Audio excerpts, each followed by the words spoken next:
When Denver police found themselves in need of real reform due to public outrage over the death of a teenager many years ago, they decided it might be best to get more input from people who are not cops. Tonight, 9 News investigates why that experiment does not appear to be working. Here's Chris Van.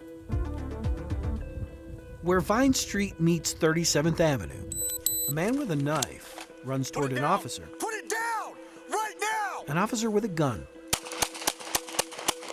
7 shots wound, but do not kill. This is what it looks like, frame by frame by frame.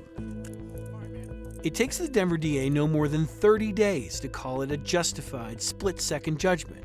Yet it will take the city's use of force board 20 times more than that to determine the officer violated no policies. This seems messy. Yes, that's a small picture of a much messier picture also. As head of the city's Citizen Oversight Board, it's Julia Richmond's job to help the city police the police. She says that job is hampered by a system that's both lengthy and opaque. What I will say is those processes aren't transparent at all. When a Denver police officer shot and killed a teen named Paul Childs in 2003, the city pledged to reform its administrative reviews of officer shootings. Central to the reforms, a use of force board filled with not just police officers, but 2 impartial community members who would be rotated through. 2 decades later, Richmond says the experiment has a flaw. They are not independent. They're not rotating. It's not a variety of opinions, right? It's the same folks over and over, and the decisions are always the same as a result. The board meets in private. The citizens are appointed by the police chief, and while one of the 2 citizens started serving early last year, the other started long ago. There is a community member who served for more than 10 years on that board.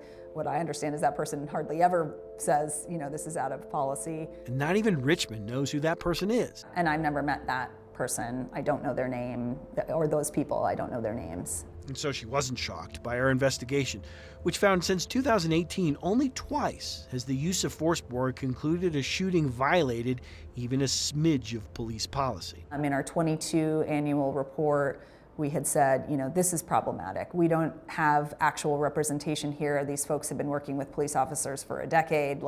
They're not exactly a neutral community representative. I would certainly be open to doing things differently than we have historically done them. Denver's police chief says the system isn't perfect, but he insists it's not deeply flawed. While certainly the meetings are held behind closed doors, I think our results are transparent, and there is no attempt to influence the civilian members that serve on this board. He'd like to see more civilians rotated through, but admits interest hasn't exactly been robust. With all due respect, it doesn't seem like there's any interest, almost.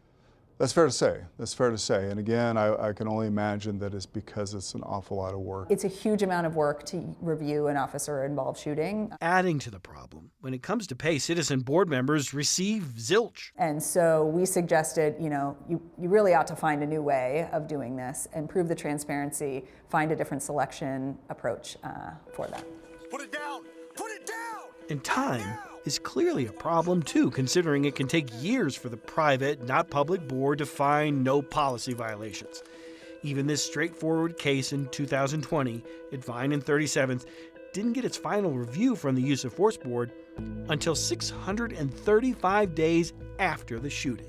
But I do think that this is something that we're going to get fixed. I do think that we are going to get some individuals that believe this is important work. Somebody sees this story and is interested in it, what should they do?